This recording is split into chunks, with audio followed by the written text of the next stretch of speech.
Today we speak about the incredible life of a woman who is widely regarded as the first documented female serial killer in history. This story intertwines history with legend, where reality blurs with myth. Known as the Blood Countess, she gained infamy for purportedly committing a series of horrible murders involving young women in Hungary, allegedly bathing in their blood. This is the story of Countess Elizabeth Báthory. Hello and welcome. If you would like to see more from Untold History Women, then just click on that subscribe button. Now, let's start today's video. Viewer discretion is advised. This is an educational documentary. Elizabeth Báthory was born in 1560 in near Bata, Royal Hungary, and grew up at Exed Castle. Her father was Baron George Bathory VI, and her mother was Baroness Anna Bathory. Elizabeth was related to important figures such as her uncle, Stephen Bathory, who was Prince of Transylvania and later King of Poland. She had several siblings, including an older brother, Stephen, who was a Judge Royal of Hungary. Elizabeth was raised a Calvinist Protestant and learned Latin, German, Hungarian, and Greek as a young woman. Born into a wealthy and noble family, she received a good education and held a high social rank. Some sources suggest that her family's influence trained her to be cruel, which might explain her later actions. As a child, Elizabeth experienced seizures that might have been due to epilepsy. During that time, epilepsy was known as falling sickness, and treatments included rubbing the blood of a non-epileptic on the lips of the sufferer or giving them a mix of non-epileptic blood and a piece of skull after an episode. At age 13, before her first marriage, Elizabeth allegedly had a child with a peasant boy. The baby was reportedly given to a trusted local woman and taken to another village.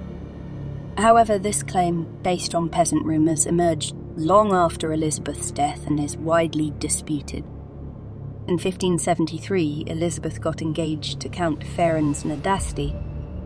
They were married on May 8, 1575 at Varano Palace, nowadays Slovakia. Their marriage combined their lands in Transylvania and Hungary. Ferenc gave Elizabeth the castle of Kastis as a wedding gift. The castle, along with the country house and 17 nearby villages, was transferred to Elizabeth during their marriage. After the wedding, they resided in Count Ferenc's castle at Sava. In 1578, Count Ferenc became the chief commander of Hungarian troops fighting against the Ottomans. During this time, Elizabeth managed their estates and cared for the people, even defending their property from Ottoman raids. This responsibility was crucial as their estates were at risk due to their location near the Ottoman-Hungarian border.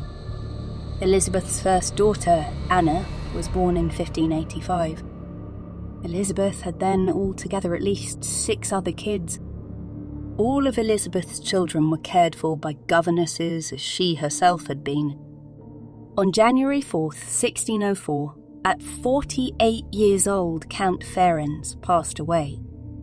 Though the exact cause of his illness remains unknown, it began around 1601 with severe leg pain, leaving him permanently disabled by 1603. He had been married to Elizabeth for 29 years. Before his death, he entrusted his heirs and widow to Georgi Thurzo, who would later investigate Elizabeth's alleged crime. In the early 17th century, rumours of Elizabeth's gruesome acts started to spread, prompting Lutheran minister István Magyari to publicly accuse her. In 1610, King Matthias II appointed Georgi Thurzo to investigate. Thurzo enlisted notaries Andres Carestari to gather evidence, resulting in over 300 witness statements. These statements alleged that Elizabeth targeted daughters of the lesser gentry sent to her for etiquette lessons, employing various forms of torture, including the use of needles. Witnesses reported seeing evidence of torture on bodies, some buried in graveyards and others in undisclosed locations. In December 1612, Thurzo decided to imprison Elizabeth and steal her estate. On New Year's Eve, Thurzo arrived at CJ Castle and arrested Elizabeth and 4 servants accused of being her accomplices. Thurzo claimed he found one dead girl and another alive, but didn't inquire about her condition. Despite popular belief, Elizabeth wasn't caught torturing anyone. She was having dinner. Thurzo initially declared catching her red-handed, but she was arrested before any victims were discovered. The claim of Thurzo finding Elizabeth covered in blood is likely an embellishment from fictionalized accounts. Thurzo, along with Elizabeth's family members, considered different options for dealing with the scandal involving Elizabeth's alleged crimes. Initially, they thought about sending her to a nunnery to protect her property from being seized by the crown. However, as more details of her actions emerged, they opted to keep her under tight house arrest instead.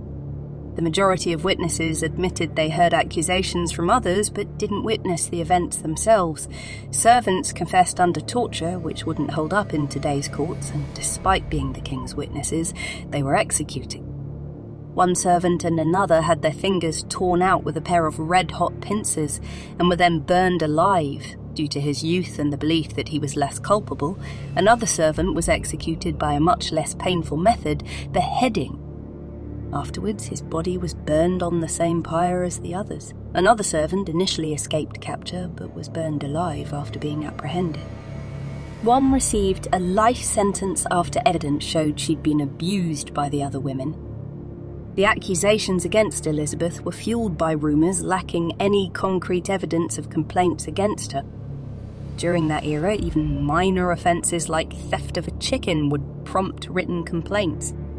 Following Elizabeth's arrest, 2 trials took place, the first on January 2nd, 1611, and the second on January 7th.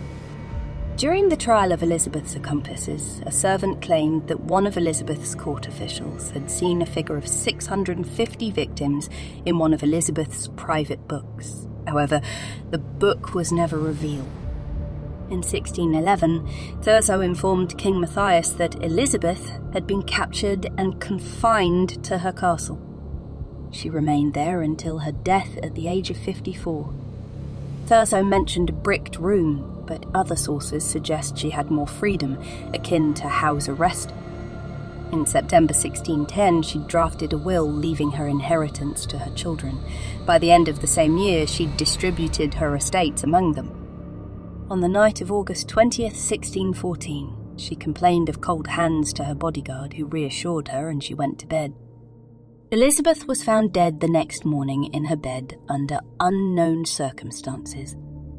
She was buried in the church of the castle on November 25th, 1614, but some sources suggest her body was later moved due to villagers' protests. Her current burial site is unknown, though believed to be within the castle's church area. Some people believe Elizabeth was set up due to politics and her wealth, especially since she had a lot of land in Hungary. They think this might have been tied to the country's history of conflict and power struggles, but others disagree, saying the investigation started because of complaints from a Lutheran minister, not because of any political plot. They also mention there were lots of witnesses and physical evidence, like bodies found in her castle. Still, some think the evidence might have been exaggerated to make Elizabeth look guilty, possibly for political reasons. The case of Elizabeth Báthory inspired numerous stories during the 18th and 19th centuries. The most common motif of these works was that of Elizabeth bathing in her virgin victim's blood to retain beauty or youth, or even as a treatment to prevent her epilepsy. Stories about Elizabeth quickly became part of national folklore, legends describing her as a vampire. Some believe she inspired Bram Stoker's Dracula, and she has been nicknamed the Blood Countess and Countess Dracula.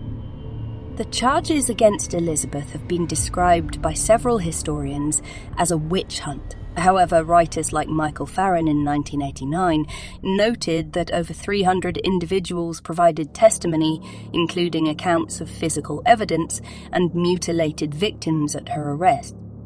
Recent sources suggest the accusations were a spectacle aimed at destroying her family's influence, threatening the political interests of neighbours like the Habsburg Empire. And you guys, what is your opinion about the controversial story of Elizabeth Báthory? Let me know in the comments below. I hope you liked this topic because this is part of a series of videos about iconic women of history, so make sure you subscribe and hit the bell button so you don't miss the next episode. Thank you for watching.